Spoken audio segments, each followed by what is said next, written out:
उत्तर कलकत्ते की गलियों में जब शाम ढलती है तो एक अजीब सी उदासी हवा में घुल जाती है। पुरानी हवेलियों की दीवारों पर सीलन के निशान, बंद खिड़कियों के पीछे धुंधली रोशनी और कहीं दूर से आती शहनाई की धीमी आवाज, यह सब मिलकर एक ऐसा माहौल बनाते हैं जो न जाने कितने पुराने राज अपने भीतर समेटे हुए हैं। उस शाम भी कुछ ऐसा ही था जब मैं और ब्योमकेश हरिश्चंद्र लेन की एक संकरी गली में खड़े थे। सामने एक विशाल पुरानी हवेली थी जिसका नाम था सेनगुप्त बाड़ी।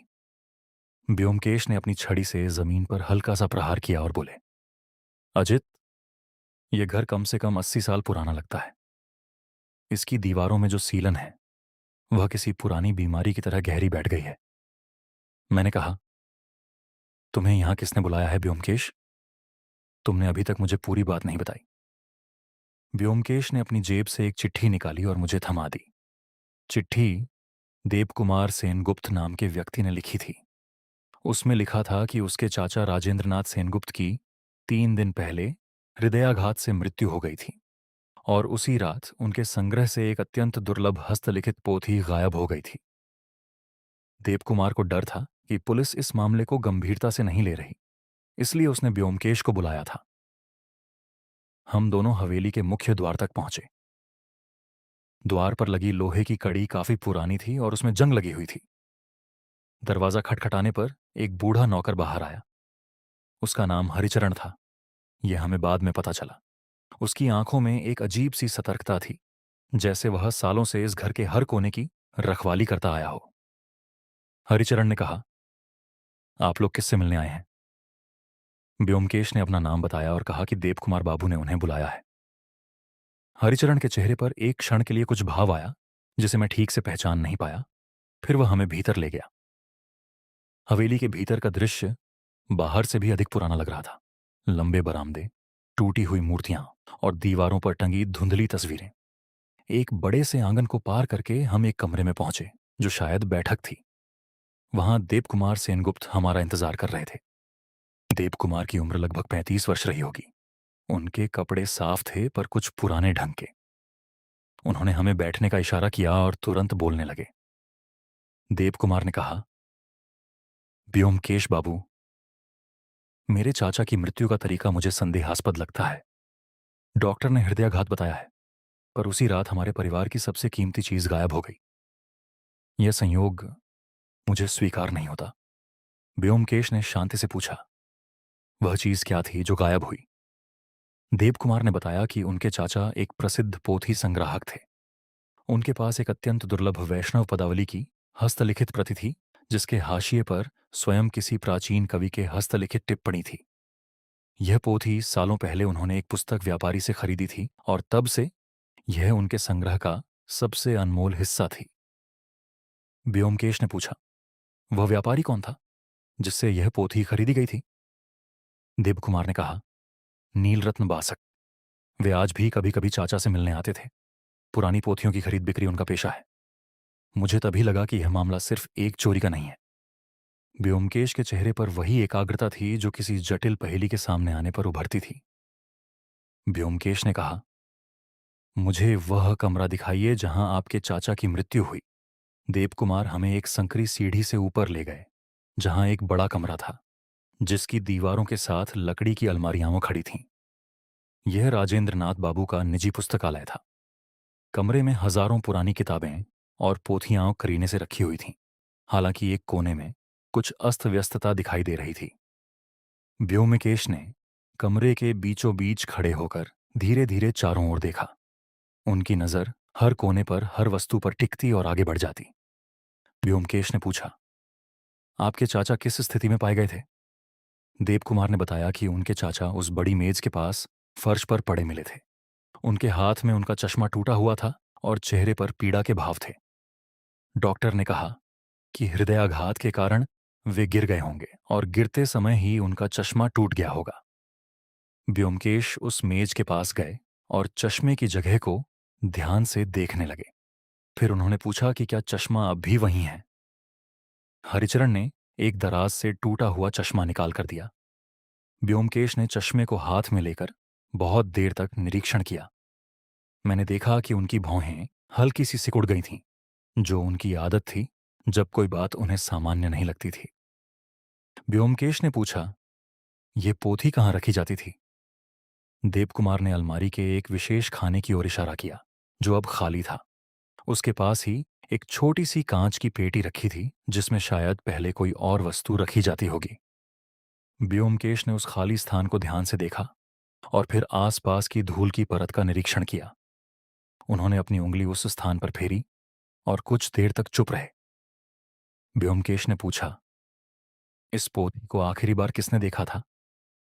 देवकुमार ने कहा कि उनकी दूर की रिश्तेदार सुदर्शना, जो उनके चाचा की देखभाल करती थी और उनके संग्रह की सूची बनाने में मदद करती थी, वही सबसे अच्छी तरह बता सकती है। व्योमकेश ने कहा, तो हमें उनसे मिलना चाहिए।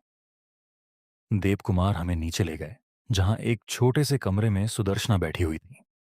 उनकी उम्र लगभग 22 वर्ष रही होगी। चेहरे पर एक शांत गंभीरता थी, जो उनकी उम्र से अधिक परिपक्व लग रही थी। उनके हाथ में एक पुरानी किताब थी, जिसे वे पढ़ने का नाटक कर रही थी, पर उनकी आंखें हमारी ओर उठ गईं जैसे ही हम कमरे में दाखिल हुए। व्योमकेश ने अपना परिचय दिया और पूछा, आप राजेंद्र नाथ बाबू के संग्रह की देखभाल करती थीं? सुदर्शना ने कहा, हाँ, पिछले 3 वर्षों से मैं उनकी हर पोथी की सूची बनाती थी। वे मुझे अपनी बेटी की तरह मानते थे। व्योमकेश ने पूछा, वह वैष्णव पदावली की पोथी आपने आखिरी बार कब देखी थी?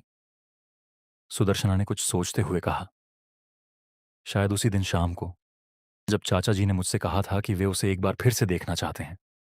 वे कह रहे थे कि उसमें कुछ ऐसा है जो उन्हें ठीक से समझना है। व्योमकेश ने तुरंत पूछा, क्या उन्होंने बताया कि वह क्या बात थी? सुदर्शना ने सिर हिलाया, नहीं, उन्होंने कुछ नहीं बताया, पर वे उस शाम कुछ परेशान लग रहे थे। व्योमकेश ने पूछा, क्या उस दिन कोई मेहमान आया था?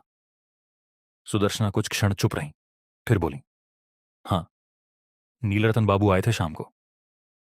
वे अक्सर आते रहते थे, इसलिए मैंने विशेष ध्यान नहीं दिया। मैंने देखा कि व्योमकेश की आंखों में एक चमक आई, जो किसी नए सूत्र के मिलने पर आती थी। हम कुछ देर और बात करने के बाद हवेली से बाहर निकले।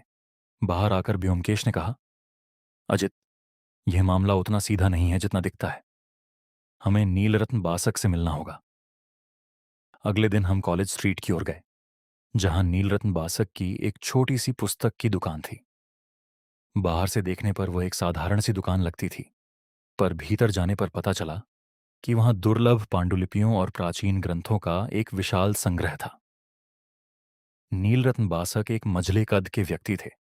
उनकी उम्र 50 के आसपास रही होगी। उनके चेहरे पर एक व्यापारिक मुस्कान थी, जो हमें देखते ही उभर आई। नीलरतन ने कहा, आइए आइए, कैसे आना हुआ?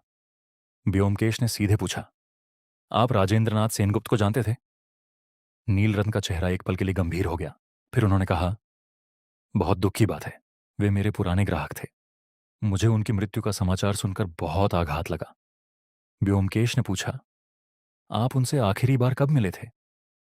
नीलरतन ने कुछ सोचते हुए कहा, शायद उनकी मृत्यु से एक दिन पहले शाम को। मैं एक पुरानी पांडुलिपि के बारे में उनसे बात करने गया था।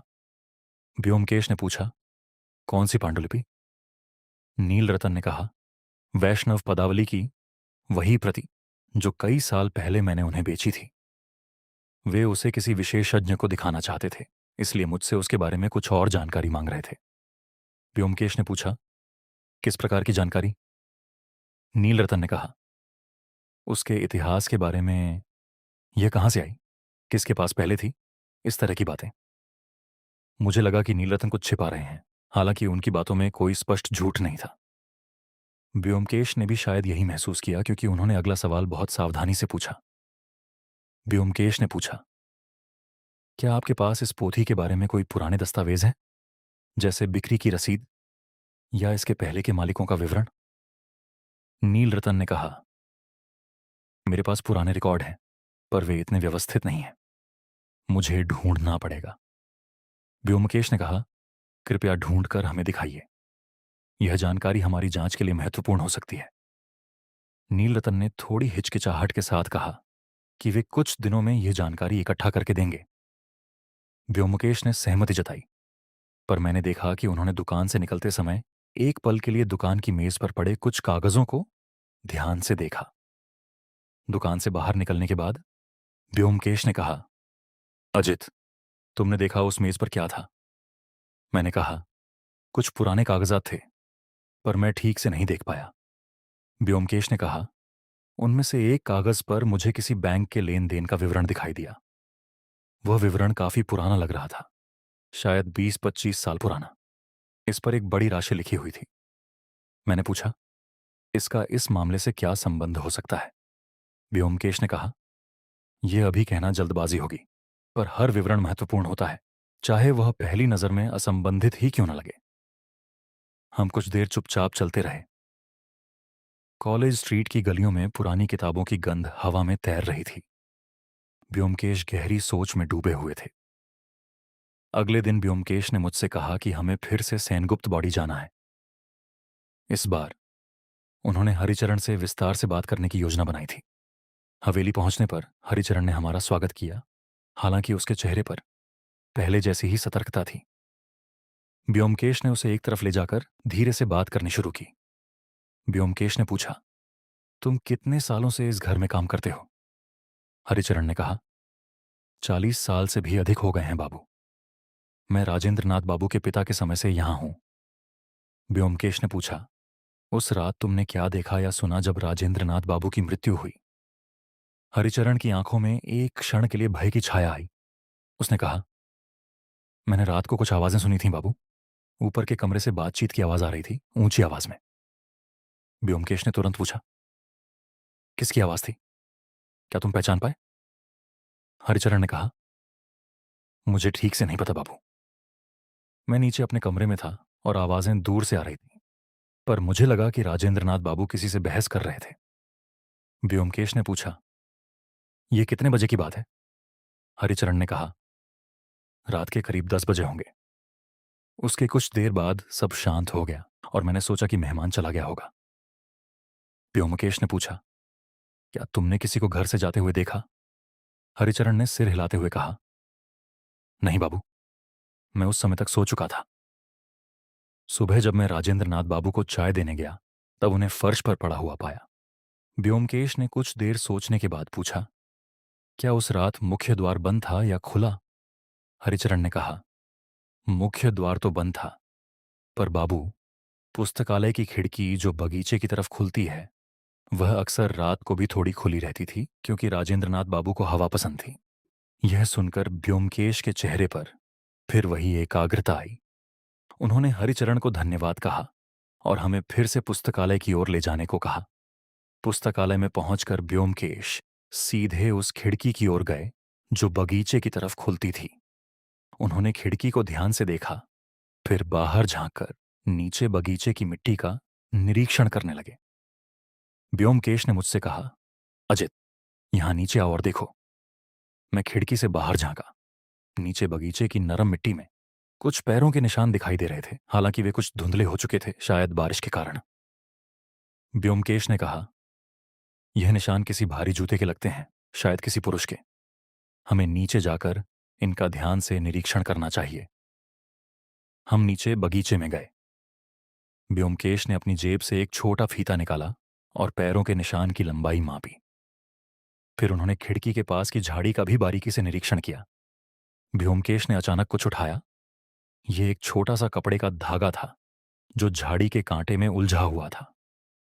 व्योमकेश ने कहा, यह धागा किसी ऊनी शॉल का लगता है, गहरे भूरे रंग का। यह ताजा दिखता है, शायद कुछ ही दिनों पुराना। मैंने कहा, यह किसी का भी हो सकता है। व्योमकेश ने कहा, यह सच है अजित, पर हर सुराग अपनी जगह पर महत्वपूर्ण होता है। हमें इसे याद रखना होगा। हम वापस ऊपर पुस्तकालय में गए। व्योमकेश ने फिर से मेज का निरीक्षण किया जहां राजेंद्र नाथ बाबू की मृत्यु हुई थी। उन्होंने मेज पर पड़ी एक डायरी उठाई और उसके पन्ने पलटने लगे। व्योमकेश ने कहा, यह उनकी नियुक्ति पुस्तिका लगती है। देखो अजित, इस पन्ने पर उनकी मृत्यु वाले दिन की तारीख के नीचे कुछ लिखा हुआ था, पर उसे मिटाने की कोशिश की गई है। मैंने ध्यान से देखा। पन्ने पर सचमुच किसी शब्द को रबड़ से मिटाने का निशान था, हालांकि कुछ अस्पष्ट अक्षर अभी भी दिखाई दे रहे थे। व्योमकेश ने अपनी जेब से एक छोटा आवर्धक कांच निकाला और उस पन्ने को बहुत ध्यान से देखने लगे। कुछ देर बाद उन्होंने कहा, मुझे लगता है यहां नील रतन नाम लिखा हुआ था और उसके आगे रात 9 बजे का समय। मैंने पूछा, तो क्या नील रतन ने ही ये मिटाया होगा? व्योमकेश ने कहा, यह जल्दबाजी में कहना ठीक नहीं होगा अजित। हो सकता है यह किसी और ने भी किया हो। हमें अभी और जानकारी इकट्ठा करनी होगी। हम कुछ देर और पुस्तकालय में रहे। व्योमकेश ने अलमारियों की धूल का भी निरीक्षण किया, विशेष रूप से उस खाने के पास जहां पोथी रखी जाती थी। व्योमकेश ने कहा, अजित, ये देखो, इस अलमारी के अन्य खानों में धूल की एक समान परत है, पर इस खाली खाने के पास धूल कम है, जैसे यहां हाल ही में कोई गतिविधि हुई हो। मैंने कहा, यह तो स्वाभाविक है, पोथी यहीं से गायब हुई थी। व्योमकेश ने कहा, हां, पर ध्यान से देखो, यहां की धूल सिर्फ एक जगह से हटी है, जैसे किसी ने बहुत सावधानी से सिर्फ पोथी को उठाया हो, बाकी सब कुछ वैसा ही छोड़ दिया हो। ये किसी जल्दबाजी में की गई चोरी का ढंग नहीं लगता। मुझे व्योमकेश की बात में एक गहरी अंतर्दृष्टि महसूस हुई। यह सचमुच एक साधारण चोरी नहीं लग रही थी। व्योमकेश ने कहा, अजित, अब हमें उस डॉक्टर से मिलना चाहिए जिसने राजेंद्र नाथ बाबू की मृत्यु की जांच की थी। हम उसी दिन शाम को डॉक्टर सुबोध रॉय के घर गए, जो राजेंद्र नाथ बाबू के पारिवारिक चिकित्सक थे। डॉक्टर रॉय एक वृद्ध व्यक्ति थे। उनकी आंखों में वर्षों के अनुभव की गहराई थी। व्योमकेश ने पूछा, डॉक्टर साहब, आपने राजेंद्र नाथ बाबू की मृत्यु का कारण हृदयाघात बताया था। क्या आप इसके बारे में और विस्तार से बता सकते हैं? डॉक्टर रॉय ने कहा, राजेंद्र नाथ बाबू को पिछले कई सालों से हृदय की समस्या थी। उनकी मृत्यु के लक्षण हृदयाघात से मेल खाते थे, इसलिए मैंने यही कारण बताया। व्योमकेश ने पूछा, क्या शरीर पर कोई और निशान थे, जैसे चोट के या किसी दबाव के? डॉक्टर रॉय कुछ देर सोचते रहे, फिर बोले, अब जब आप पूछ रहे हैं तो मुझे याद आता है कि उनके चेहरे और गर्दन पर हल्के से नीले निशान थे। मैंने उस समय इसे विशेष महत्व नहीं दिया, क्योंकि गिरते समय ऐसे निशान बन सकते हैं। व्योमकेश ने पूछा, क्या ये निशान किसी दबाव जैसे लग सकते हैं, जैसे कि किसी ने उनके मुंह पर कुछ दबाया हो? डॉक्टर रॉय के चेहरे पर एक क्षण के लिए चिंता की रेखा उभरी। उन्होंने कहा, यह संभव है व्योमकेश बाबू, पर उस समय मैंने इस पर ध्यान नहीं दिया क्योंकि किसी ने हत्या की आशंका नहीं जताई थी। व्योमकेश ने कहा, क्या शव को अभी भी देखा जा सकता है? डॉक्टर रॉय ने कहा, नहीं, अंतिम संस्कार 3 दिन पहले ही हो चुका है। यह सुनकर व्योमकेश की भौहें सिकुड़ गईं। मैंने देखा कि यह जानकारी उनके लिए निराशाजनक थी, पर उन्होंने हार नहीं मानी। व्योमकेश ने पूछा, राजेंद्र नाथ बाबू को किस प्रकार की दवाइयां दी जाती थीं? डॉक्टर रॉय ने बताया कि उन्हें हृदय के लिए नियमित दवा दी जाती थी और उनके पास हमेशा एक छोटी शीशी होती थी जिसमें आपातकालीन गोलियां रहती थीं। व्योमकेश ने पूछा, क्या वह शीशी अब भी मौजूद है? डॉक्टर रॉय ने कहा कि उन्हें इसकी जानकारी नहीं, यह हवेली में ही होनी चाहिए। हम डॉक्टर रॉय से विदा लेकर बाहर निकले। रात हो चुकी थी और सड़कों पर हल्की बारिश शुरू हो गई थी। व्योमकेश कुछ देर चुपचाप चलते रहे, फिर बोले। व्योमकेश ने कहा, अजित, अब मुझे यकीन होता जा रहा है कि यह मृत्यु स्वाभाविक नहीं थी, पर हमें अभी बहुत सारे सवालों के जवाब ढूंढने हैं।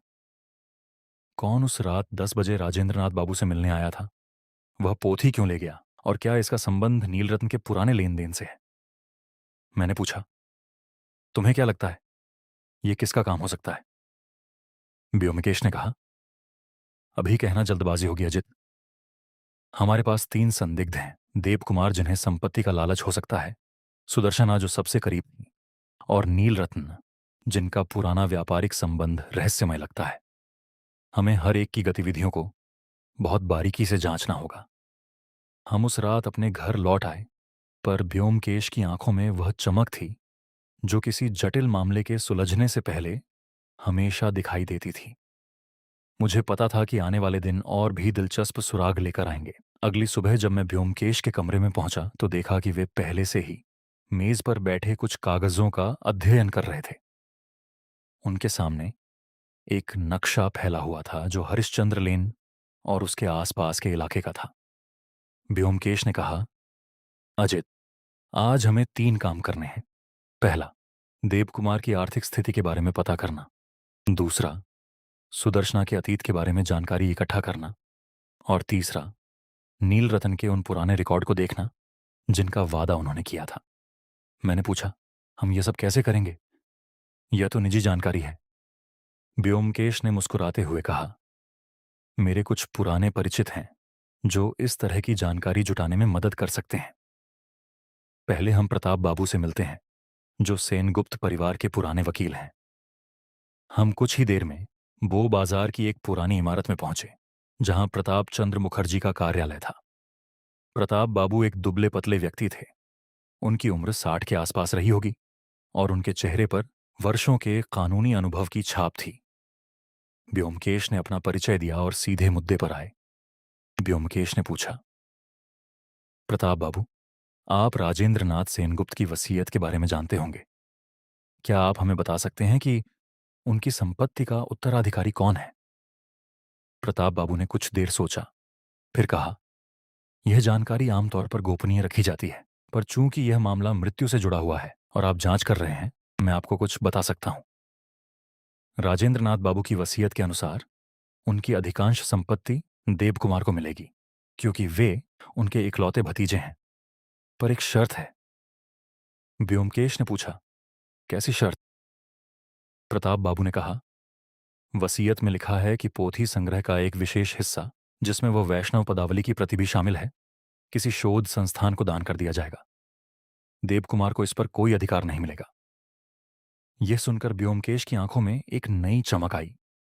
उन्होंने पूछा, क्या देवकुमार को इस शर्त के बारे में पता था?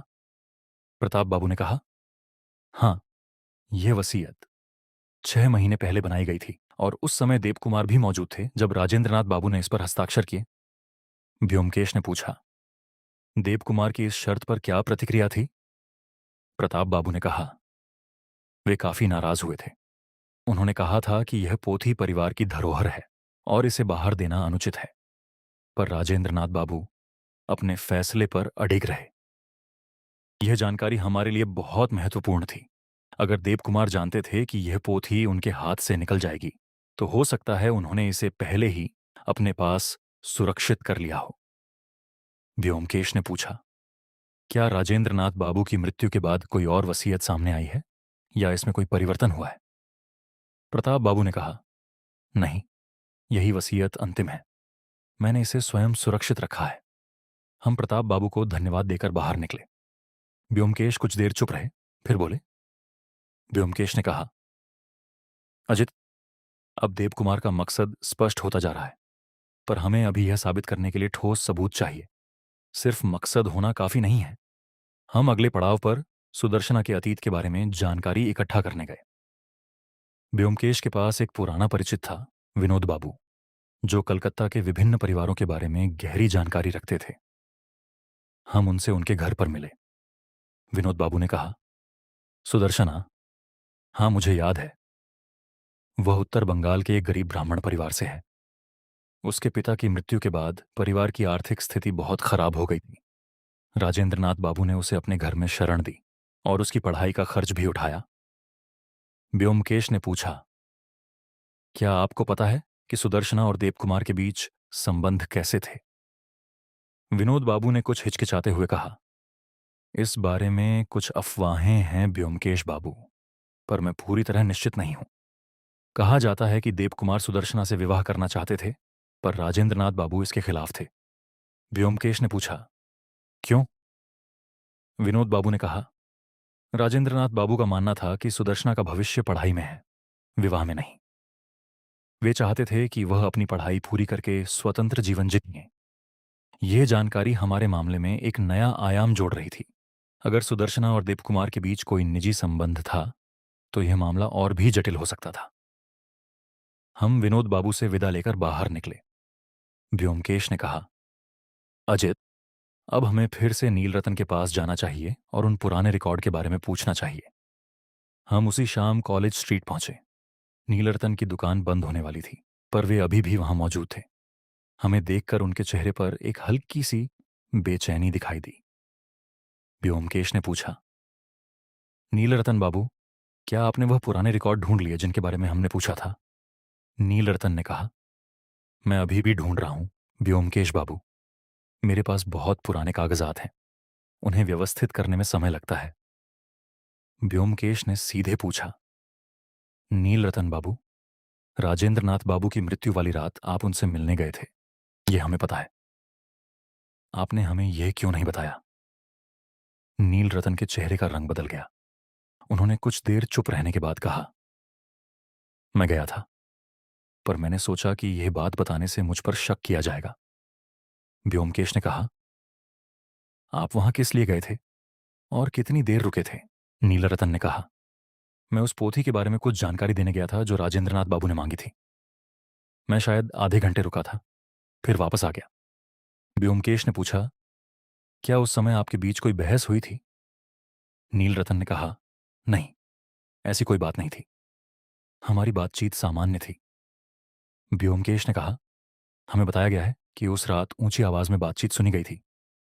नीलरतन कुछ घबराए हुए थे। उन्होंने कहा, शायद राजेंद्रनाथ बाबू किसी और मुद्दे पर बात कर रहे होंगे मेरे जाने के बाद। मैं 10 बजे से पहले ही निकल गया था। व्योमकेश ने कुछ देर नीलरत्न को ध्यान से देखा, फिर कहा, ठीक है नीलरतन बाबू, हमें उम्मीद है कि आप वे रिकॉर्ड जल्दी ढूंढ लेंगे। ये जांच के लिए बहुत जरूरी है। हम दुकान से बाहर निकले। व्योमकेश ने कहा, अजित, नीलरतन कुछ छिपा रहे हैं, ये स्पष्ट है। पर क्या वे हत्यारे हैं, ये अभी कहना मुश्किल है। हम अगले दिन फिर से सेनगुप्त बाड़ी गए। इस बार व्योमकेश ने देवकुमार से सीधे बात करने की योजना बनाई थी। देवकुमार हमें बैठक में मिले। व्योमकेश ने बिना किसी भूमिका के सीधा सवाल पूछा। व्योमकेश ने पूछा, देवकुमार बाबू, आपको पता था कि आपके चाचा की वसीयत में वो पोथी किसी शोध संस्थान को दान करने की शर्त है? देवकुमार के चेहरे पर एक क्षण के लिए आश्चर्य का भाव आया। फिर उन्होंने संयत होकर कहा, हाँ, मुझे पता था। यह मुझे बहुत नाइंसाफी लगती थी, पर चाचा जी का फैसला अंतिम था। व्योमकेश ने पूछा, आप उस रात कहाँ थे जब आपके चाचा की मृत्यु हुई? देवकुमार ने कहा, मैं अपने कमरे में था पूरी रात। मैं जल्दी सो गया था। व्योमकेश ने पूछा, क्या कोई इसकी पुष्टि कर सकता है? देवकुमार कुछ देर चुप रहे, फिर बोले, नहीं, मैं अकेला सोता हूं, कोई गवाह नहीं है। व्योमकेश ने पूछा, क्या आप जानते हैं कि उस रात नीलरतन बास्क आपके चाचा से मिलने आए थे? देवकुमार ने कहा, नहीं, मुझे इसकी जानकारी नहीं थी। मैंने उन्हें उस दिन नहीं देखा। व्योमकेश ने पूछा, आपके और सुदर्शना के बीच संबंध कैसे हैं? यह सवाल सुनकर देवकुमार का चेहरा तमतमा गया। उन्होंने कहा, इसका इस मामले से क्या संबंध है व्योमकेश बाबू? व्योमकेश ने शांति से कहा, जांच में हर बात का संबंध हो सकता है देवकुमार बाबू, कृपया मेरे सवाल का जवाब दें। देवकुमार ने कुछ देर बाद कहा, हम अच्छे दोस्त हैं, बस इतना ही, इससे ज्यादा कुछ नहीं है। व्योमकेश ने आगे कुछ नहीं पूछा, पर मैंने देखा कि उनकी आंखों में वह भाव था जो किसी झूठ को पकड़ने पर आता था। हम कुछ देर बाद हवेली से बाहर निकले। व्योमकेश ने कहा, अजित, अब हमें उस पुस्तकालय में एक बार फिर जाना चाहिए। मुझे कुछ और सुरागों की तलाश है। पुस्तकालय में पहुंचकर व्योमकेश ने उन अलमारियों का फिर से बारीकी से निरीक्षण किया जहां पोथियां हाँ रखी थीं। इस बार उन्होंने राजेंद्रनाथ बाबू की मेज की दराजें भी खोलनी शुरू कीं। एक दराज में उन्हें एक पुरानी चिट्ठी मिली जो किसी अज्ञात व्यक्ति ने लिखी थी। व्योमकेश ने उसे ध्यान से पढ़ा। व्योमकेश ने कहा, अजित, यह चिट्ठी दिलचस्प है। इसमें लिखा है कि उस पोथी के हाशिए की टिप्पणी असल में किसी छुपे हुए खजाने या धरोहर का संकेत देती है। लेखक ने राजेंद्रनाथ बाबू से कहा है कि इसे बहुत सावधानी से रखें, क्योंकि इसकी असली कीमत उसके साहित्यिक मूल्य से कहीं ज्यादा है। मैंने पूछा, यह चिट्ठी किसने लिखी है? व्योमकेश ने कहा, इस पर कोई नाम नहीं है, पर लिखावट से लगता है कि यह किसी विद्वान व्यक्ति ने लिखी है। हमें इस लिखावट की पहचान करनी होगी। यह नई जानकारी मामले को एक बिल्कुल नए मोड़ पर ले आई। अगर पोथी में सचमुच किसी खजाने या धरोहर का संकेत छिपा था, तो इसके पीछे मकसद सिर्फ पारिवारिक झगड़ा नहीं, बल्कि कुछ और भी बड़ा हो सकता था। व्योमकेश ने कहा, अजित, अब हमें यह पता लगाना होगा कि इस चिट्ठी के बारे में कौन कौन जानता था। क्या देवकुमार, सुदर्शना या नीलरतन में से किसी को इसकी जानकारी थी? हम उसी दिन शाम को फिर से सुदर्शना से मिलने गए। इस बार ब्योमकेश ने सीधे उस चिट्ठी के बारे में पूछा। ब्योमकेश ने पूछा, सुदर्शना जी, क्या आपने कभी राजेंद्रनाथ बाबू को किसी चिट्ठी के बारे में बात करते सुना, जिसमें पोथी के किसी छुपे हुए राज की बात हो? सुदर्शना के चेहरे पर पहली बार एक स्पष्ट घबराहट दिखाई दी। उन्होंने कहा, मुझे नहीं पता आप किस चिट्ठी की बात कर रहे हैं। ब्योमकेश ने चिट्ठी उनके सामने रखी। सुदर्शना ने उसे देखा। उनके हाथ हल्के से कांपने लगे। सुदर्शना ने धीरे से कहा, यह चिट्ठी मैंने पहले भी देखी है। चाचा जी ने मुझे इसे किसी को न दिखाने के लिए कहा था। ब्योमकेश ने पूछा, यह चिट्ठी किसने लिखी थी? सुदर्शना ने कहा, मुझे पूरा नाम नहीं पता, पर चाचा जी ने बताया था कि यह किसी पुराने विद्वान मित्र ने लिखी थी, जो अब जीवित नहीं है। उस मित्र का मानना था कि पोथी के हाशिए की टिप्पणी में किसी प्राचीन वैष्णव मठ के छुपे हुए धन का पता लिखा हुआ है, जो कभी मुगल आक्रमण के समय छुपाया गया था। यह सुनकर मैं और ब्योमकेश दोनों चौंक गए। यह तो एक बिल्कुल अलग ही कहानी थी। ब्योमकेश ने पूछा, क्या राजेंद्रनाथ बाबू इस बात को सच मानते थे? सुदर्शना ने कहा, वे इसे लेकर उलझन में थे। कभी वे इसे सिर्फ एक कहानी मानते, कभी उन्हें लगता कि इसमें कुछ सच्चाई हो सकती है। इसीलिए वे उस पोथी को किसी विशेषज्ञ को दिखाना चाहते थे, ताकि हाशिए की टिप्पणी का सही अर्थ समझा जा सके। ब्योमकेश ने पूछा, क्या आपने किसी और को इस बारे में बताया? सुदर्शना ने कुछ देर चुप रहने के बाद कहा, नहीं, मैंने किसी को नहीं बताया, पर मुझे लगता है देवकुमार को इस बारे में कुछ जानकारी थी, क्योंकि एक बार मैंने उन्हें चाचा जी से इस पोथी के बारे में गुस्से में बात करते सुना था। ब्योमकेश ने पूछा, वह बातचीत क्या थी? सुदर्शना ने कहा, देवकुमार कह रहे थे कि यह पोथी परिवार की है और इसे किसी को नहीं दिया जाना चाहिए, चाहे उसमें कुछ भी छुपा हो। चाचा जी ने उन्हें डांटा था और कहा था कि वे लालच में अंधे हो गए हैं। यह जानकारी हमारे मामले को एक नया आयाम दे रही थी। अब मकसद सिर्फ पारिवारिक संपत्ति नहीं, बल्कि एक संभावित छुपा हुआ खजाना भी हो सकता था। ब्योमकेश ने सुदर्शना को धन्यवाद कहा और हम बाहर निकले। रात हो चुकी थी और आसमान में बादल घिर आए थे। ब्योमकेश ने कहा, अजित, अब हमारे सामने मामला और स्पष्ट होता जा रहा है, पर अभी भी कई सवाल अनुत्तरित हैं। हमें उस लिखावट की पहचान करनी होगी जिसने वह चिट्ठी लिखी थी, और हमें यह भी पता लगाना होगा कि नीलरतन के पुराने रिकॉर्ड में क्या राज छुपा है। हम उस रात घर लौटते समय बारिश में भीग गए। ब्योमकेश चुपचाप चलते रहे। उनके दिमाग में शायद पूरे मामले के टुकड़े जुड़ रहे थे। मुझे पता था कि यह मामला अभी बहुत दूर तक जाने वाला है और आने वाले दिनों में और भी चौंकाने वाले सुराग सामने आएंगे। उस रात मुझे नींद ठीक से नहीं आई। मेरे मन में बार बार वह चिट्ठी घूमती रही और उस छुपे हुए खजाने की कहानी, जो शायद सैकड़ों वर्षों से किसी वैष्णव मठ के खंडहरों में दबी पड़ी थी। सुबह जब मैं उठा, ब्योमकेश पहले से ही तैयार बैठे थे। उनके सामने एक पुरानी किताब खुली हुई थी, जिसका नाम था बंगाल के प्राचीन मठ और उनका इतिहास। ब्योमकेश ने मुझे देखते ही कहा, अजित, मैंने रात भर इस किताब को पढ़ा है। इसमें एक अध्याय है जो नादिया जिले के एक प्राचीन वैष्णव मठ के बारे में बताता है, जिसे मुगल सेना ने 17वीं शताब्दी में लूटा था। कहा जाता है कि मठ के महंत ने अपनी बहुमूल्य वस्तुएं किसी सुरक्षित स्थान पर छुपा दी थीं, इससे पहले कि सेना पहुंचती। मैंने पूछा, तो क्या यह वही कहानी है जिसका जिक्र उस चिट्ठी में था? ब्योमकेश ने कहा, संभव है, पर इस किताब में यह भी लिखा है कि महंत ने अपने एक शिष्य को एक पद्य के रूप में उस स्थान का संकेत दे दिया था, ताकि आने वाली पीढ़ियां उसे समझ सकें। हो सकता है वही पद्य उस वैष्णव पदावली की पोथी के हाशिए पर लिखा गया हो।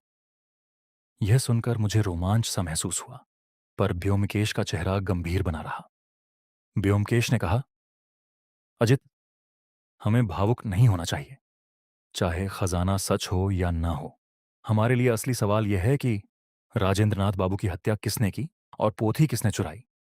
हमें उस लिखावट विशेषज्ञ से मिलना चाहिए जो शायद इस पद्य का अर्थ जानते हों।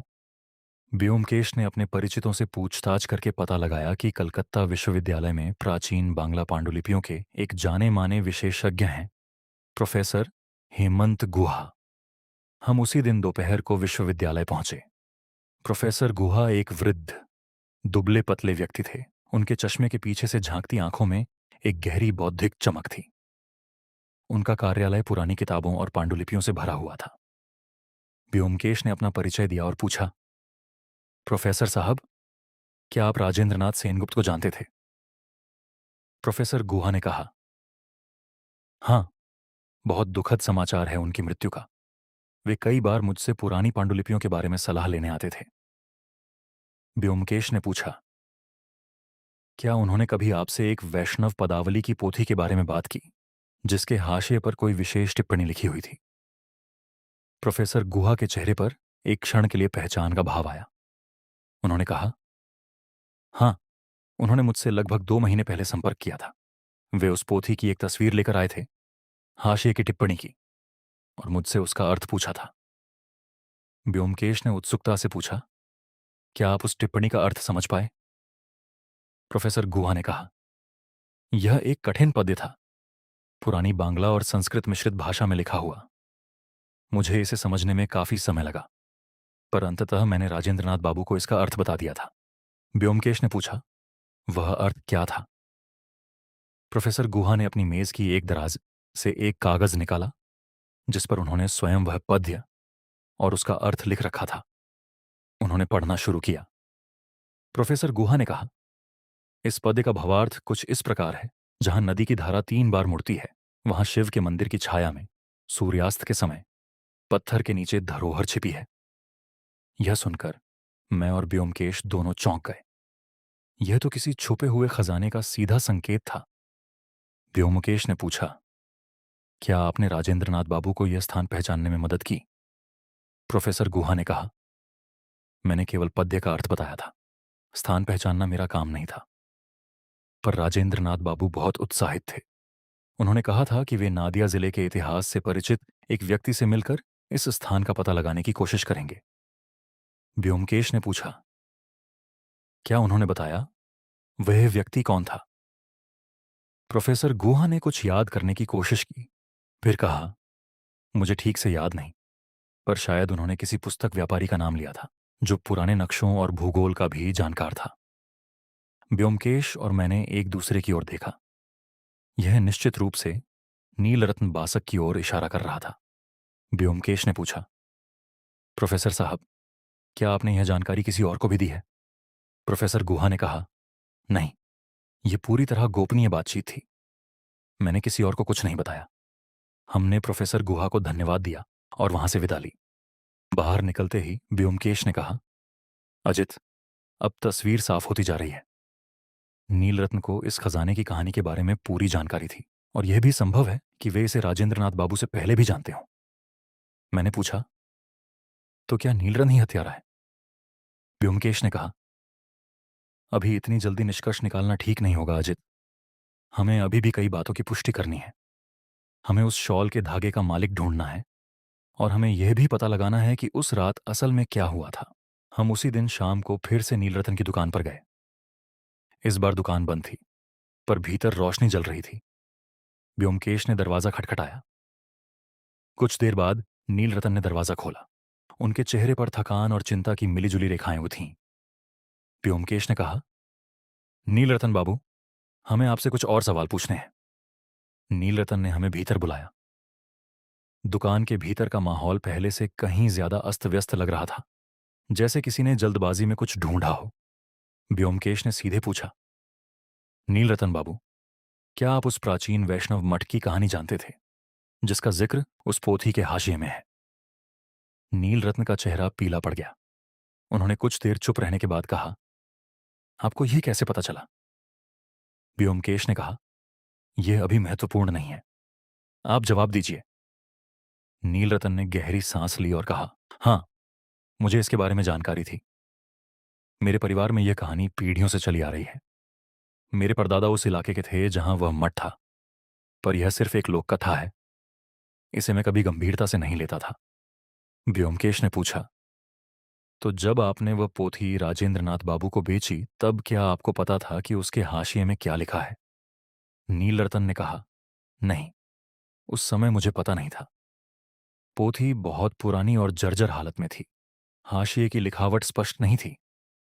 मैंने इसे सिर्फ एक दुर्लभ साहित्यिक कृति के रूप में बेचा था।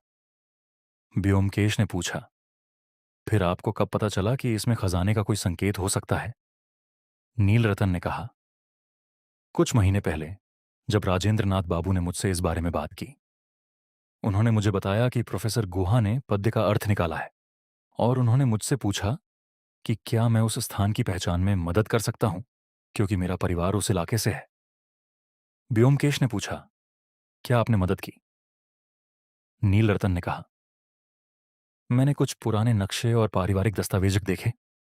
मुझे लगा कि पद्य में जिस मंदिर का जिक्र है वह शायद बेथुआ ढरी के पास कहीं है, जहां एक प्राचीन शिव मंदिर के खंडहर हैं। व्योमकेश ने पूछा, क्या राजेंद्रनाथ बाबू को यह जानकारी दी गई थी? नीलरतन ने कुछ देर हिचकिचाते हुए कहा, हाँ, मैंने उन्हें बताया था। मृत्यु वाली रात मैं इसी बारे में बात करने गया था। मैं उन्हें एक प्रस्ताव देना चाहता था। व्योमकेश ने पूछा, कैसा प्रस्ताव? नीलरतन ने कहा, मैंने कहा था कि अगर खजाना सच में मिलता है तो हम इसे आधा आधा बांट लें, क्योंकि जानकारी मेरे परिवार की है। पर राजेंद्रनाथ बाबू इस पर सहमत नहीं हुए। उन्होंने कहा कि अगर कुछ मिलता भी है तो वह पुरातत्व विभाग को सौंपा जाएगा, कोई निजी लाभ नहीं लिया जाएगा। इसी बात पर हमारे बीच बहस हुई थी। अब हमें उस रात की ऊंची आवाजों का कारण समझ आ गया। व्योमकेश ने पूछा, बहस के बाद क्या हुआ? नीलरतन ने कहा, मैं गुस्से में वहां से चला गया। जब मैं निकला, राजेंद्रनाथ बाबू जीवित थे, पूरी तरह स्वस्थ थे। यह मैं कसम खाकर कह सकता हूं। व्योमकेश ने पूछा, आप कितने बजे वहां से निकले? नीलरतन ने कहा, शायद 9:30 बजे के आसपास। व्योमकेश ने कहा, तो हरिचरण ने जो 10 बजे की आवाजें सुनी वह किसी और की बहस रही होगी। नीलरतन ने कहा, यह मैं नहीं जानता, मैं तो 9:30 बजे ही चला गया था। व्योमकेश ने पूछा, क्या आप उस समय एक भूरे रंग की ऊनी शॉल पहने हुए थे? नीलरतन ने चौंकते हुए कहा, हाँ, ठंड बढ़ गई थी, इसीलिए मैं शॉल ओढ़े हुए था। आपको यह कैसे पता? व्योमकेश ने कोई जवाब नहीं दिया, बस अपनी जेब से वह धागा निकालकर नीलरत्न को दिखाया जो उन्हें बगीचे की झाड़ी में मिला था। नीलरत्न का चेहरा और भी पीला पड़ गया। उन्होंने कहा, यह धागा आपको कहाँ मिला? व्योमकेश ने कहा, हवेली के पुस्तकालय की खिड़की के पास, बगीचे की झाड़ी में।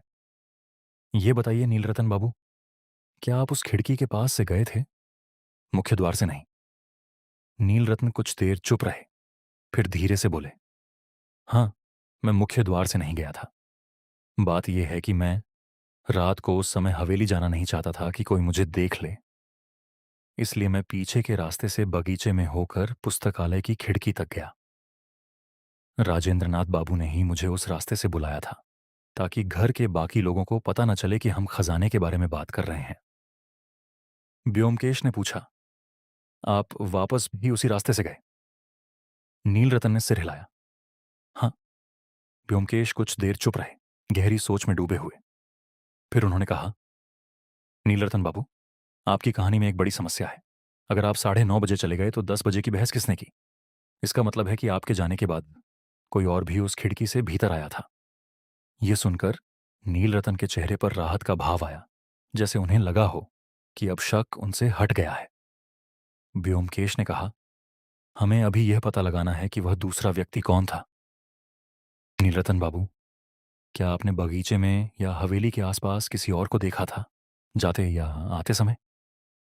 नीलरतन ने कुछ देर सोचने के बाद कहा, अब जब आप पूछ रहे हैं तो मुझे याद आता है, जब मैं बगीचे से निकल रहा था, मुझे लगा था कि गेट के पास कोई साया सा दिखा था, पर मैंने ज्यादा ध्यान नहीं दिया। सोचा कोई नौकर होगा। व्योमकेश ने पूछा, वह साया किस दिशा से आ रहा था? नीलरतन ने कहा, शायद हवेली की तरफ से, गली की ओर जा रहा था। व्योमकेश ने पूछा, कदकाठी कैसी थी उस व्यक्ति की? नीलरतन ने कहा, मुझे ठीक से याद नहीं, अंधेरा था, पर शायद दुबला पतला व्यक्ति था, ऊंचाई में साधारण। ये विवरण देवकुमार से मेल नहीं खाता था, जो कद में काफी ऊंचे थे। मैंने व्योमकेश की ओर देखा। उनके चेहरे पर भी यही सोच झलक रही थी। व्योमकेश ने नीलरत्न को धन्यवाद दिया और हम बाहर निकले। रात की हवा में एक अजीब सी ठंडक थी।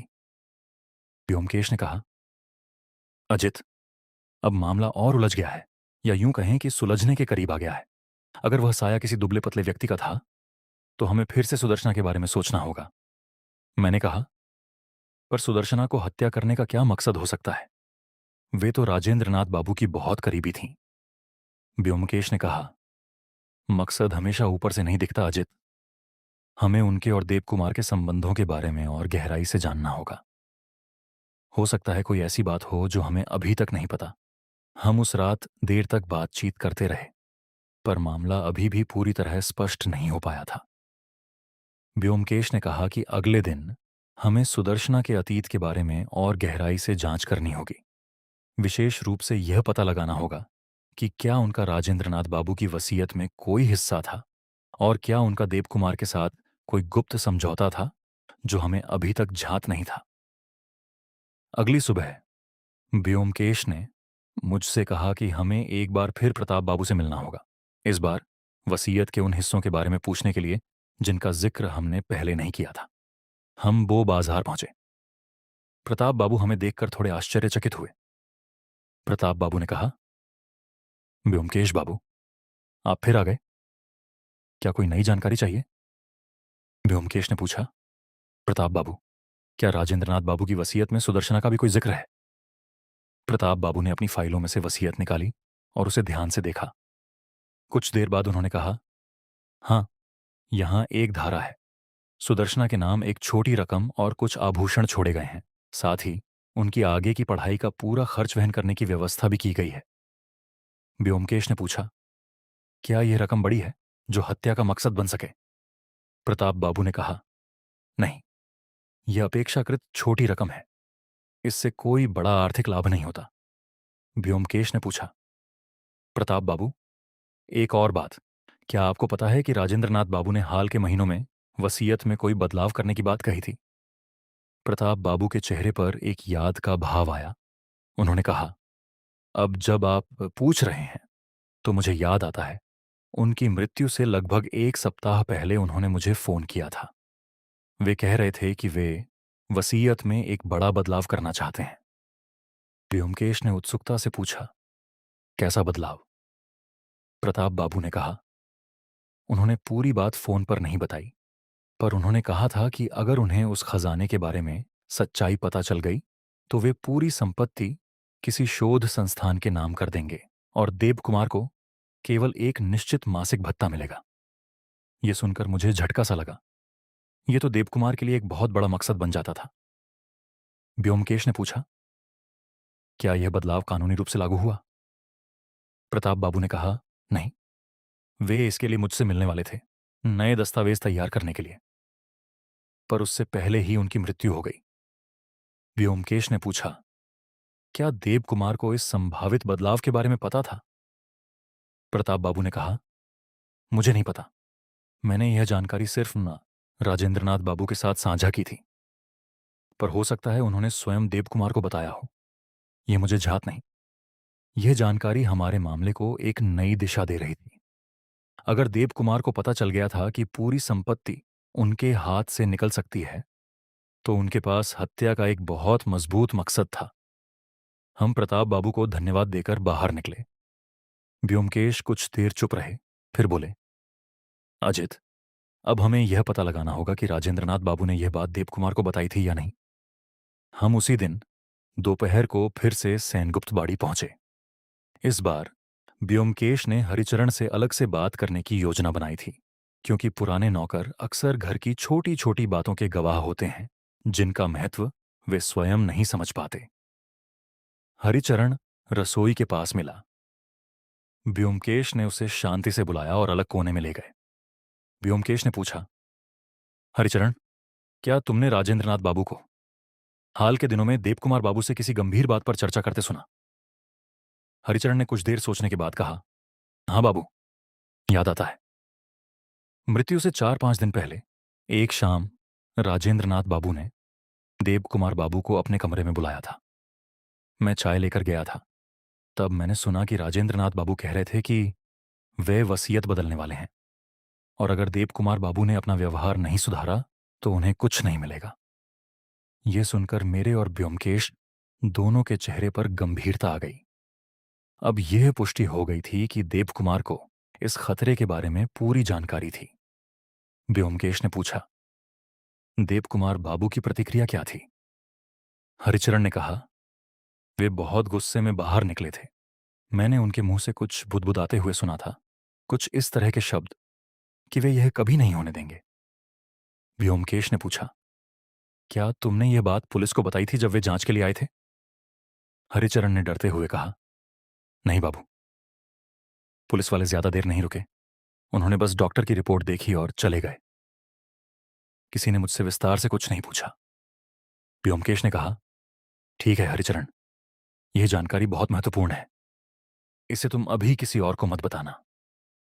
हम पुस्तकालय की ओर बढ़े, जहां व्योमकेश ने एक बार फिर पूरे कमरे का बारीकी से निरीक्षण करने का निर्णय लिया। इस बार उन्होंने विशेष रूप से मेज के नीचे और फर्श के कालीन के नीचे भी देखा। फर्श के कालीन के एक कोने को उठाते हुए व्योमकेश ने कुछ पाया। यह एक छोटा सा बटन था, चांदी के रंग का, जिस पर एक विशेष डिजाइन बना हुआ था। व्योमकेश ने कहा, अजित, ये देखो, ये बटन किसी कोट या शॉल का हो सकता है। इसका डिजाइन काफी विशिष्ट है। मैंने कहा, यह देवकुमार के कपड़ों का भी हो सकता है। व्योमकेश ने कहा, यह हमें जांचना होगा। पर पहले मुझे याद है कि जब हम पहली बार यहां आए थे, देवकुमार ने एक विशेष प्रकार का कोट पहना था, हल्के भूरे रंग का, चांदी के बटन के साथ। हमें उनके कपड़ों की जांच करने का कोई बहाना ढूंढना होगा। व्योमकेश ने यह बटन सावधानी से अपने रूमाल में लपेटकर जेब में रख लिया। हम नीचे उतरे और देवकुमार से मिलने गए। व्योमकेश ने बातचीत का रुख बहुत चतुराई से मोड़ा। व्योमकेश ने कहा, देवकुमार बाबू, हमें जांच के सिलसिले में यह जानना है कि उस रात आपने क्या पहना हुआ था। देवकुमार ने कुछ हैरानी से कहा, यह अजीब सवाल है, पर मुझे याद है, मैंने अपना हल्के भूरे रंग का कोट पहना था, क्योंकि ठंड थी। व्योमकेश ने पूछा, क्या वह कोट अभी भी आपके पास है? हम उसे देख सकते हैं क्या? देवकुमार कुछ देर हिचकिचाए, फिर बोले, जरूर, मैं लाता हूं। वे कुछ मिनट बाद वह कोट लेकर आए। व्योमकेश ने उसे ध्यान से देखा। कोट के बटन साधारण काले रंग के थे, चांदी के नहीं। व्योमकेश ने पूछा, क्या आपके पास कोई और कोट भी है, चांदी के बटन वाला? देवकुमार ने सिर हिलाते हुए कहा, नहीं, मेरे पास ऐसा कोई कोट नहीं है। यह सुनकर मुझे लगा कि शायद देवकुमार निर्दोष हैं, पर व्योमकेश के चेहरे पर संतोष का भाव नहीं था। उन्होंने आगे कोई सवाल नहीं पूछा, पर मैं जानता था कि उनके दिमाग में कुछ और चल रहा है। हम हवेली से बाहर निकले। व्योमकेश ने कहा, अजित, ये बटन देवकुमार का नहीं है, यह स्पष्ट है। हमें अब यह पता लगाना होगा कि यह किसका है। मैंने पूछा, क्या यह सुदर्शना का हो सकता है?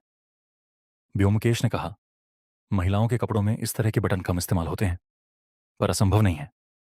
हमें एक और व्यक्ति के बारे में सोचना चाहिए, जिसे हमने अभी तक ठीक से नहीं जांचा। मैंने पूछा, कौन? व्योमकेश ने कहा, वह शोध संस्थान जिसे पोथी दान की जानी थी।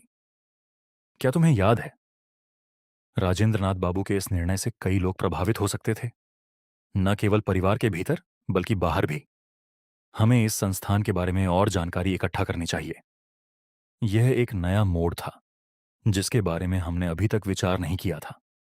व्योमकेश ने प्रताप बाबू को फोन करके उस शोध संस्थान का नाम पता किया, जिसका नाम था बंग साहित्य परिषद। हम अगले दिन उस संस्थान गए, जो शोभा बाजार के पास स्थित था। वहां के निदेशक थे डॉक्टर अमरनाथ चौधरी, एक मध्यम आयु के विद्वान व्यक्ति, जिनकी आंखों में एक अजीब सी बेचैनी थी जब उन्होंने हमारा परिचय सुना। व्योमकेश ने पूछा, डॉक्टर चौधरी, क्या आप राजेंद्रनाथ सेनगुप्त को जानते थे? डॉक्टर चौधरी ने कहा, हाँ, वे हमारे परिषद के एक महत्वपूर्ण दानदाता थे। उनकी मृत्यु से हमें गहरा दुख हुआ।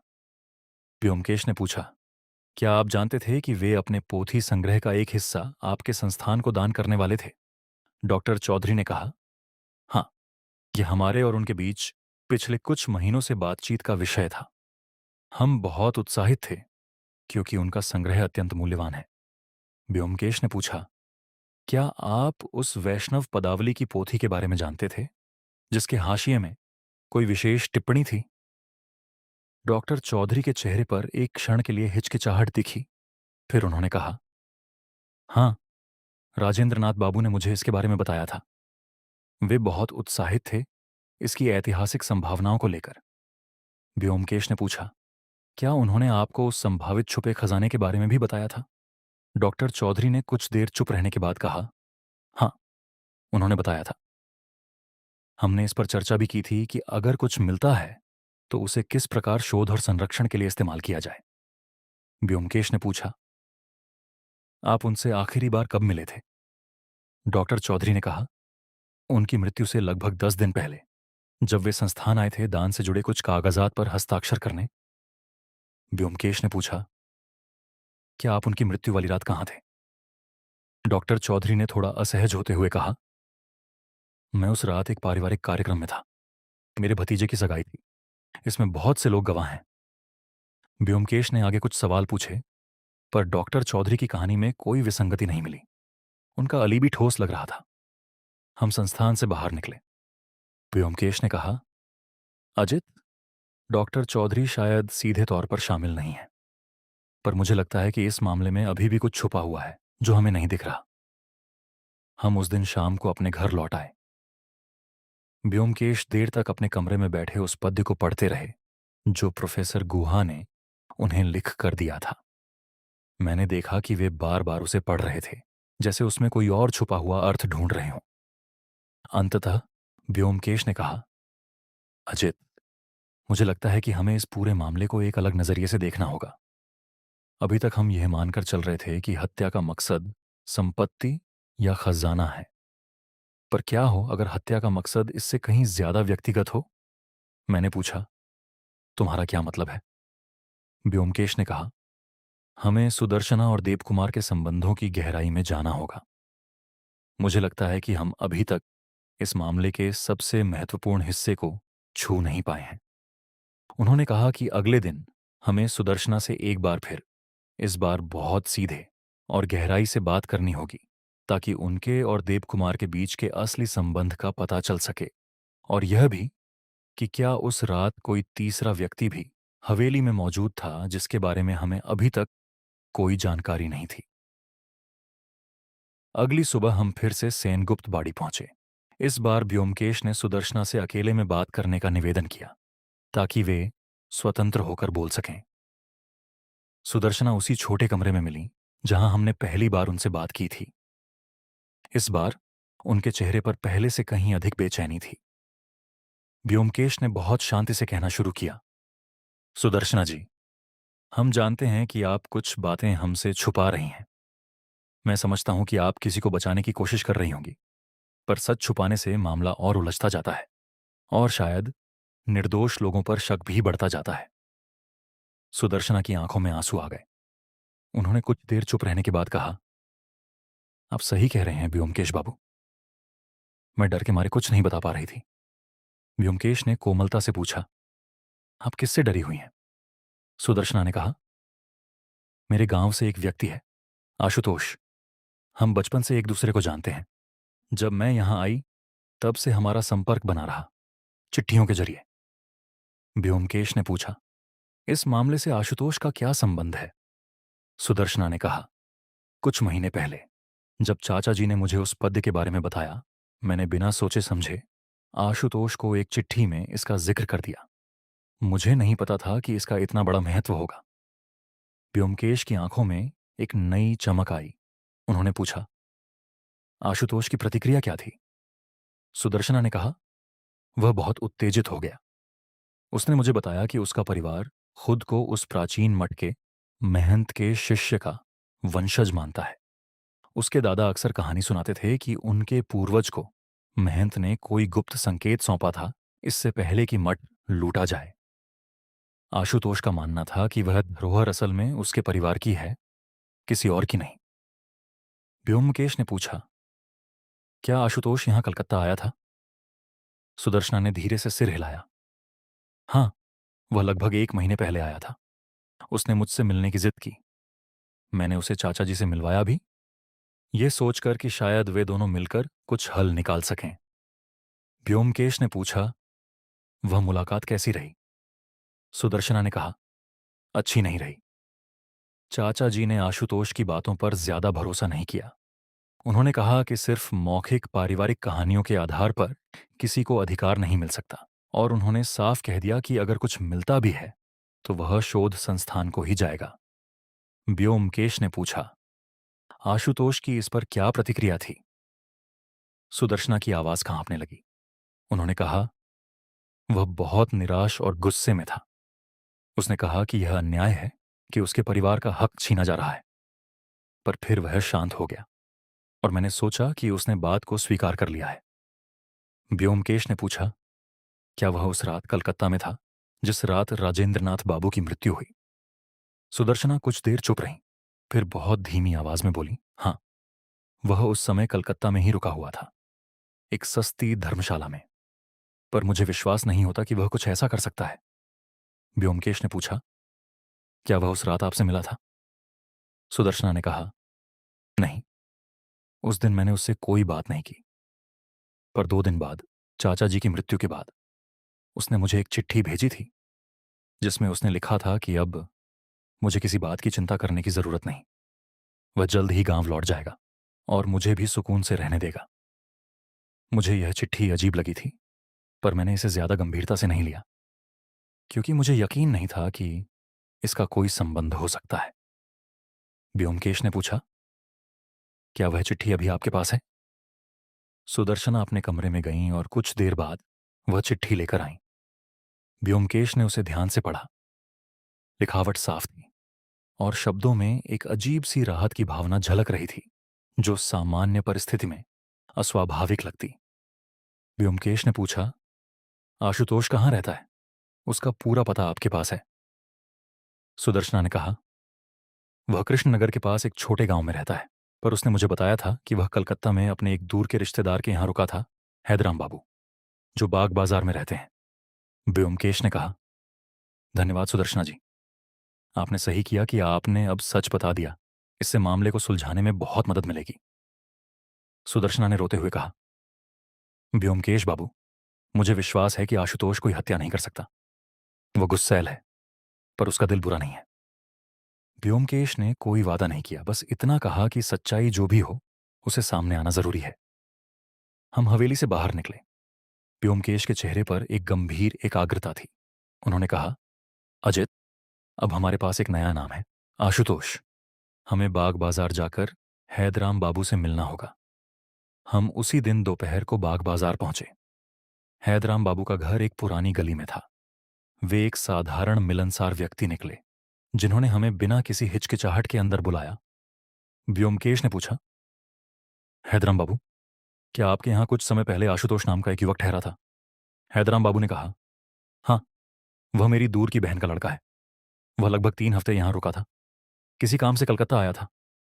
व्योमकेश ने पूछा, क्या आपको पता है वह किस काम से आया था? हैदराम बाबू ने कहा, उसने कहा था कि वह किसी पुरानी पारिवारिक संपत्ति के मामले में किसी वकील से मिलने आया है। मैंने ज्यादा नहीं पूछा, यह उसका निजी मामला था। व्योमकेश ने पूछा, वह अभी कहाँ है? हैदराम बाबू ने कहा, वह कुछ दिन पहले ही गांव वापस चला गया, कहा कि उसका काम पूरा हो गया है। व्योमकेश ने पूछा, क्या आपको याद है वह किस रात देर से लौटा था? कोई खास रात जब वह सामान्य से अलग व्यवहार कर रहा हो? हैदराम बाबू ने कुछ देर सोचने के बाद कहा, हाँ, एक रात याद है। वह बहुत देर से लौटा था, शायद 11-12 बजे के आसपास। उसके कपड़े थोड़े गंदे थे, जैसे वह कहीं गिर गया हो या किसी बगीचे से होकर आया हो। मैंने पूछा तो उसने कहा कि वह रास्ता भटक गया था। व्योमकेश ने पूछा, क्या आपको वह तारीख याद है? हैदराम बाबू ने सोचते हुए एक तारीख बताई, जो ठीक उसी रात की थी जिस रात राजेंद्र नाथ बाबू की मृत्यु हुई थी।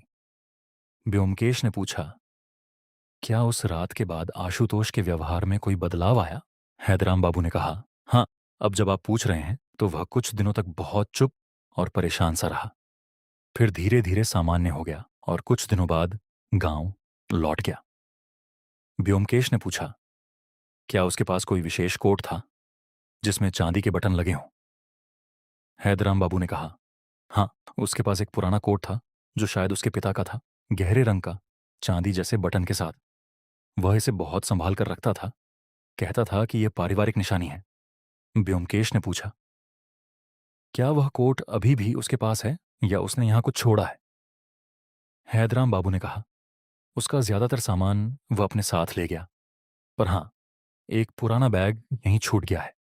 वह कह गया था कि बाद में किसी के हाथ मंगवा लेगा। ब्योमकेश ने पूछा, क्या हम वह बैग देख सकते हैं? हैदराम बाबू हमें एक कोने में रखा हुआ पुराना चमड़े का बैग दिखाने ले गए। ब्योमकेश ने बहुत सावधानी से उसे खोला। भीतर कुछ पुराने कपड़े थे और उनमें वही गहरे भूरे रंग का कोट भी था। ब्योमकेश ने कोट को ध्यान से देखा। उसके एक बटन की जगह खाली थी, जैसे वह कहीं टूट कर गिर गया हो। ब्योमकेश ने अपनी जेब से वह चांदी का बटन निकाला जो उन्हें पुस्तकालय के कालीन के नीचे मिला था। उन्होंने उसे कोट की खाली जगह पर रखकर देखा। बटन का आकार और डिजाइन बिल्कुल मेल खा रहा था। ब्योमकेश ने गहरी सांस लेते हुए कहा, अजित, अब हमारे पास ठोस सबूत है। हैदराम बाबू यह सब देखकर घबरा गए। उन्होंने कहा, ब्योमकेश बाबू, क्या आशुतोष ने कुछ गलत किया है? ब्योमकेश ने कहा, हमें अभी इसकी पुष्टि करनी है हैदराम बाबू, पर आपकी मदद के लिए धन्यवाद। क्या आप हमें आशुतोष के गांव का पूरा पता दे सकते हैं? हैदराम बाबू ने पता लिखकर दिया। हम वहां से बाहर निकले। शाम ढल चुकी थी और आकाश में एक अजीब सी सुनहरी लालिमा फैली हुई थी। ब्योमकेश ने कहा, अजित, कल हमें कृष्णनगर जाना होगा। अब समय आ गया है कि हम आशुतोष से सीधे मिलें और सच्चाई जानें। मैंने पूछा, तुम्हें क्या लगता है, क्या हुआ था उस रात? ब्योमकेश ने कुछ देर सोचने के बाद कहा, मेरा अनुमान है कि आशुतोष उस रात राजेंद्रनाथ बाबू को एक आखिरी बार समझाने या शायद धमकाने गया, यह मनवाने के लिए कि खजाने पर उसका अधिकार है। बहस बढ़ गई होगी और शायद क्रोध में उसने कोई ऐसा कदम उठाया जिसका परिणाम उसने खुद नहीं सोचा था। पर यह सब अभी अनुमान है अजित। हमें प्रमाण के साथ सच्चाई तक पहुंचना होगा। हम उस रात जल्दी सो गए क्योंकि अगली सुबह हमें कृष्णनगर के लिए लंबी यात्रा पर निकलना था। मुझे पता था कि यह यात्रा इस पूरे रहस्य का अंतिम अध्याय लिखने वाली थी। अगली सुबह हम सियालदह स्टेशन से कृष्णनगर के लिए ट्रेन में सवार हुए। रास्ते भर ब्योमकेश खिड़की के बाहर देखते रहे। बंगाल के हरे भरे खेत और छोटे छोटे गांव पीछे छूटते जा रहे थे। मैंने देखा कि उनके मन में कुछ चल रहा है, पर वे चुप ही रहे। मैंने पूछा, ब्योमकेश, तुम्हें क्या लगता है कि आशुतोष क्या कहेगा जब हम उससे सामना करेंगे? ब्योमकेश ने कहा, अजित, हर अपराधी की एक कहानी होती है जो वह खुद को सुनाता है ताकि अपने कृत्य को सहन कर सके। हमें उस कहानी के पीछे की सच्चाई ढूंढनी है। पर मुझे एक बात परेशान कर रही है। मैंने पूछा, क्या? ब्योमकेश ने कहा, अगर आशुतोष 9:30 बजे के बाद, यानी रतन के जाने के बाद हवेली पहुंचा, तो हरिचरण ने जो 10 बजे की आवाजें सुनी वे उसी की बहस की रही होंगी। पर सवाल यह है कि क्या यह बहस मृत्यु का कारण बनी या मृत्यु किसी और वजह से हुई और चोरी एक अलग घटना थी। हम दोपहर तक कृष्णनगर पहुंचे। वहां से एक तांगा लेकर हम आशुतोष के गांव की ओर बढ़े, जो शहर से लगभग 10 मील दूर था। रास्ता धूल भरा था।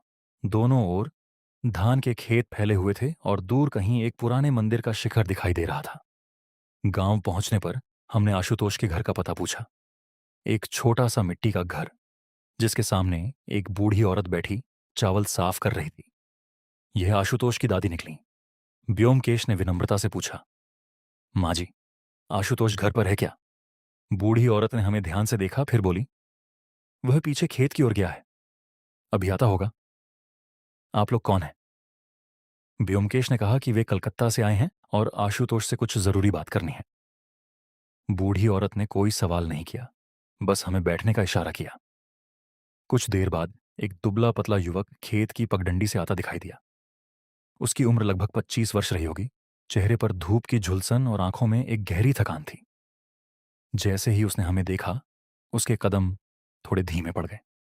ब्योमकेश ने आगे बढ़कर कहा, आशुतोष, मेरा नाम ब्योमकेश बख्शी है। मैं राजेंद्र नाथ सेनगुप्त की मृत्यु की जांच कर रहा हूं। आशुतोष के चेहरे का रंग एक पल में उड़ गया। पर उसने खुद को संभालते हुए कहा, मैं आपकी क्या मदद कर सकता हूं बाबू? मैं तो उन्हें ठीक से जानता भी नहीं था। व्योमकेश ने शांति से कहा, आशुतोष, हम जानते हैं कि तुम मृत्यु वाली रात हवेली गए थे। हमारे पास इसके पुख्ता सबूत हैं। आशुतोष ने कुछ देर चुप्पी साधे रखी, फिर बोला, मैं नहीं समझता आप किस बारे में बात कर रहे हैं। व्योमकेश ने अपनी जेब से वह चांदी का बटन निकाला और उसे आशुतोष के सामने रखा। व्योमकेश ने कहा, यह बटन तुम्हारे कोट का है, जो तुम्हारे बैग में अभी भी पड़ा है, हैदराम बाबू के घर में। ये बटन राजेंद्र नाथ बाबू के पुस्तकालय के कालीन के नीचे मिला। आशुतोष के हाथ कांपने लगे। उसने कुछ कहने की कोशिश की, पर शब्द उसके गले में अटक गए। व्योमकेश ने आगे कहा, हैदराम बाबू ने हमें बताया कि तुम उस रात देर से लौटे थे। तुम्हारे कपड़े गंदे थे और उसके बाद तुम कई दिनों तक परेशान रहे। सुदर्शना ने भी हमें बताया है कि तुम खजाने पर अपना अधिकार मानते थे और राजेंद्र नाथ बाबू ने तुम्हारी बात मानने से इनकार कर दिया था।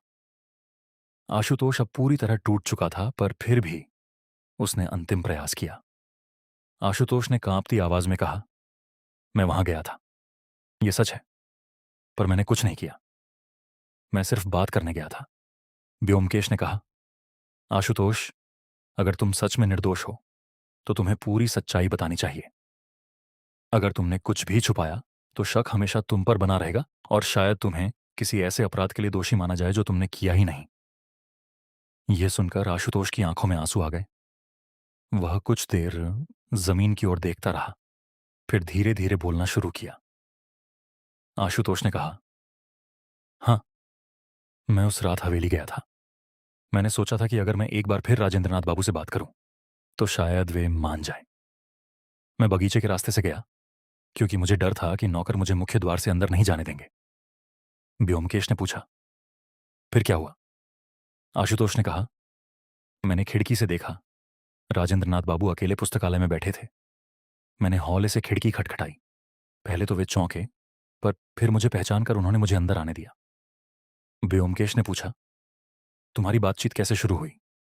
आशुतोष ने कहा, मैंने फिर से उनसे विनती की कि वे खजाने पर मेरे परिवार का हक माने, कि कम से कम कुछ हिस्सा हमें दें। वे बहुत नाराज हो गए। उन्होंने कहा कि मैं लालच में अंधा हो गया हूं, कि सिर्फ दादा की कहानियों के आधार पर कोई अधिकार नहीं बनता। आशुतोष की आवाज अब रूंधने लगी थी। आशुतोष ने कहा, मैं गुस्से में आ गया। मैंने कहा कि यह अन्याय है कि उनके पास पहले से ही इतना कुछ है, फिर भी वे हमारा हिस्सा छीन रहे हैं। उन्होंने मुझे बाहर निकल जाने को कहा। मैंने उनका कॉलर पकड़ लिया, बस उन्हें रोकने के लिए, यह समझाने के लिए कि मैं गंभीर हूं, पर वे बहुत गुस्से में मुझे धक्का देने लगे। व्योमकेश ने पूछा, फिर क्या हुआ? आशुतोष ने कहा, हाथापाई में मेरा कोट का बटन शायद टूट गया होगा। तभी अचानक राजेंद्र नाथ बाबू का चेहरा बदलने लगा। वे अपनी छाती पकड़कर पीछे हट गए। उनकी सांस फूलने लगी। मैं बहुत डर गया। आशुतोष अब रो रहा था।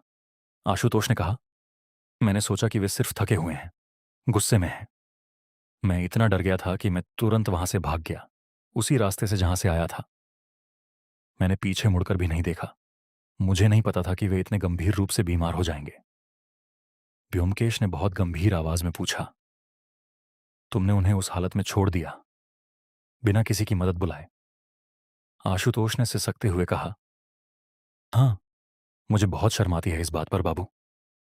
मैं इतना डरा हुआ था कि मुझे सिर्फ अपनी जान बचाने की चिंता थी। मैं सोचता रहा कि अगर किसी ने मुझे वहां देख लिया तो मुझ पर हत्या का इल्जाम लगेगा।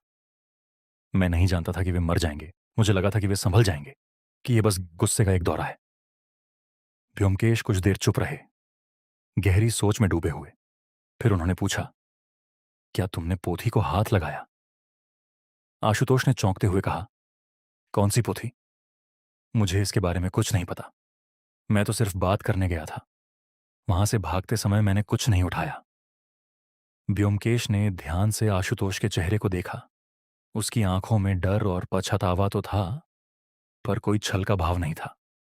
मुझे लगा कि व्योमकेश उसकी बात पर विश्वास कर रहे हैं। व्योमकेश ने पूछा, तो पोथी तुमने नहीं ली? आशुतोष ने कहा, नहीं बाबू, मैं कसम खाकर कहता हूं, मैंने कभी उस कमरे की किसी और चीज को हाथ नहीं लगाया। मैं तो बस डर के मारे भागा था। यह सुनकर मुझे एक नया सवाल परेशान करने लगा। अगर आशुतोष ने पोथी नहीं ली और राजेंद्र नाथ बाबू की मृत्यु स्वाभाविक कारणों से आशुतोष के डर के कारण अकेले छोड़ दिए जाने से हुई, तो पोथी किसने चुराई? यह सवाल हमारे मामले को एक और परत में ले जा रहा था। व्योमकेश ने कुछ देर सोचने के बाद कहा, आशुतोष, तुम्हारा अपराध हत्या का नहीं है, पर एक मरते हुए व्यक्ति को असहाय छोड़ जाना भी गंभीर बात है। तुम्हें इसकी कानूनी और नैतिक जिम्मेदारी उठानी होगी। मैं तुम्हें सलाह दूंगा कि तुम पुलिस के सामने सच्चाई कबूल करो। आशुतोष ने रोते हुए सिर हिलाया। मैं तैयार हूं बाबू। मैं इस अपराध बोध के साथ और नहीं जी सकता। पिछले कई हफ्तों से मुझे रात को नींद नहीं आती।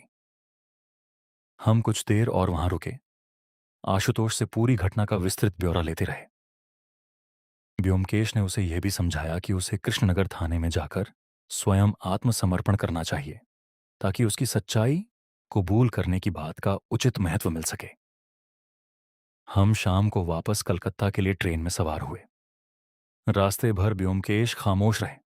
उनके चेहरे पर संतोष नहीं बल्कि एक गहरी उदासी थी। मैंने पूछा, व्योमकेश, अब तो मामला सुलझ गया है ना? मृत्यु का कारण पता चल गया? व्योमकेश ने कहा, आधा मामला सुलझा है अजित। मृत्यु का रहस्य स्पष्ट हो गया। यह किसी की जानबूझकर की गई हत्या नहीं थी, बल्कि एक दुखद संयोग था। क्रोध, भय और हृदय की कमजोरी का घातक मेल। पर पोथी अभी भी गायब है, और अगर आशुतोष ने इसे नहीं लिया तो किसी और ने जरूर लिया है। मैंने पूछा, तुम्हें किस पर शक है? व्योमकेश ने खिड़की के बाहर अंधेरे में देखते हुए कहा, अजित, याद करो, नील रतन ने कहा था कि वे 9:30 बजे हवेली से निकल गए थे और उन्होंने गेट के पास एक साया देखा था, जो शायद आशुतोष ही रहा होगा जब वह अंदर जा रहा था। पर एक बात मुझे परेशान करती है। मैंने पूछा, क्या? व्योमकेश ने कहा, वह डायरी का पन्ना जिस पर नील रतन का नाम और 9 बजे का समय मिटाया गया था। अगर नील रतन ने खुद यह अपॉइंटमेंट डायरी में नहीं मिटाया, तो किसने मिटाया और क्यों? यह मिटाना किसी ऐसे व्यक्ति का काम लगता है जो बाद में शायद मृत्यु की खबर सुनने के बाद हवेली में दोबारा आया और सबूत मिटाने की कोशिश की। मुझे अचानक एक सिहरन सी महसूस हुई। व्योमकेश की बात में एक भयावह संभावना छुपी थी। व्योमकेश ने कहा, अजित, मुझे लगता है कि हमारी जांच अब भी पूरी नहीं हुई है। हमें एक बार फिर नील रत्न बासक से मिलना होगा, इस बार बहुत अलग सवालों के साथ। अगले दिन सुबह हम फिर से कॉलेज स्ट्रीट पहुंचे। नील रत्न दुकान खोल ही रहे थे। हमें देखकर उनके चेहरे पर एक थकी हुई मुस्कान आई। नील रतन ने पूछा, कोई नई जानकारी मिली व्योमकेश बाबू? व्योमकेश ने कहा, हाँ नील रतन बाबू, हमें पता चल गया है कि उस रात 10 बजे की बहस किसने की थी। आपका नाम अब इस मामले से लगभग साफ हो चुका है। नील रत्न के चेहरे पर राहत की एक लहर दौड़ गई। उन्होंने कहा, यह सुनकर मुझे बहुत सुकून मिला। व्योमकेश ने पूछा, नील रत्न बाबू, एक आखिरी सवाल। क्या आपकी मृत्यु वाली रात की मुलाकात के दौरान राजेंद्र नाथ बाबू ने अपनी नियुक्ति डायरी में आपकी उपस्थिति लिखी थी, आपके सामने? नील रतन ने याद करने की कोशिश करते हुए कहा, हाँ, मुझे याद है। जब मैं पहुंचा था, उन्होंने डायरी खोलकर मेरा नाम और समय लिखा था।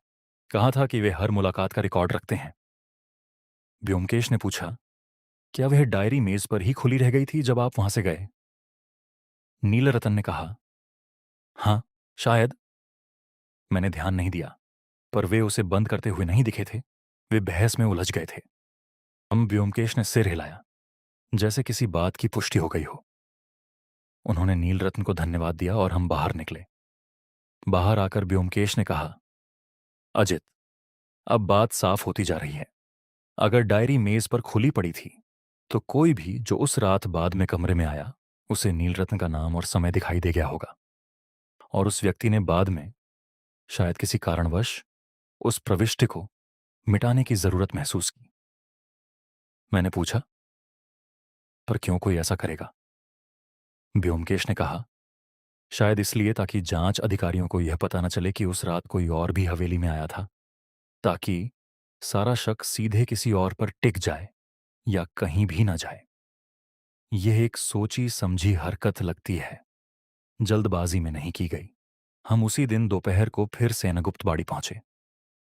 व्योमकेश ने इस बार हरिचरण से एक बहुत विशिष्ट सवाल पूछने की योजना बनाई थी। हरिचरण मिलते ही व्योमकेश ने पूछा, हरिचरण, उस रात जब तुमने ऊंची आवाजें सुनी, उसके कितनी देर बाद सब शांत हुआ? हरिचरण ने कहा, शायद 10-20 मिनट बाद बाबू। व्योमकेश ने पूछा, उसके बाद क्या तुमने किसी को सीढ़ियों पर चलते हुए सुना, ऊपर की ओर जाते हुए? हरिचरण ने माथे पर बल डालते हुए याद करने की कोशिश की। कुछ देर बाद उसने कहा, हाँ बाबू, अब जब आप पूछ रहे हैं तो याद आता है। सब शांत होने के काफी देर बाद, शायद 11:15 बजे के आसपास, मुझे सीढ़ियों पर हल्के कदमों की आवाजें सुनाई दी थी। मैंने सोचा, शायद देवकुमार बाबू पानी पीने नीचे आए होंगे और वापस जा रहे हैं। व्योमकेश की आंखों में एक तीव्र चमक आ गई। उन्होंने पूछा, क्या तुमने देवकुमार बाबू को देखा उस समय? हरिचरण ने कहा, नहीं बाबू, मैं अपने कमरे में लेटा हुआ था, सिर्फ आवाज सुनी थी। व्योमकेश ने पूछा, क्या तुमने उन कदमों को ऊपर पुस्तकालय की तरफ जाते सुना, या देवकुमार बाबू के अपने कमरे की तरफ? हरिचरण ने कहा, मुझे ठीक से याद नहीं, पर आवाज पुस्तकालय की तरफ से ही आ रही थी, ऐसा मुझे लगता है। यह जानकारी बहुत महत्वपूर्ण थी। 11:15 बजे, यानी आशुतोष के भाग जाने के काफी बाद, कोई पुस्तकालय की ओर गया था। व्योमकेश ने हरिचरण को धन्यवाद दिया और हमें देवकुमार के कमरे की ओर ले चलने को कहा। हरिचरण थोड़ा हिचकिचाया, पर व्योमकेश की दृढ़ता देखकर मान गया। देवकुमार अपने कमरे में नहीं थे, वे शायद बाहर गए हुए थे। व्योमकेश ने इस अवसर का लाभ उठाते हुए कमरे का बाहर से ही दरवाजे के पास खड़े होकर निरीक्षण करना शुरू किया, बिना भीतर प्रवेश किए, क्योंकि वे जानते थे कि बिना अनुमति निजी कमरे में जाना उचित नहीं। तभी देवकुमार सीढ़ियां चढ़ते हुए दिखाई दिए। उन्होंने हमें अपने कमरे के पास देखकर पूछा, व्योमकेश बाबू, आप यहां क्या कर रहे हैं?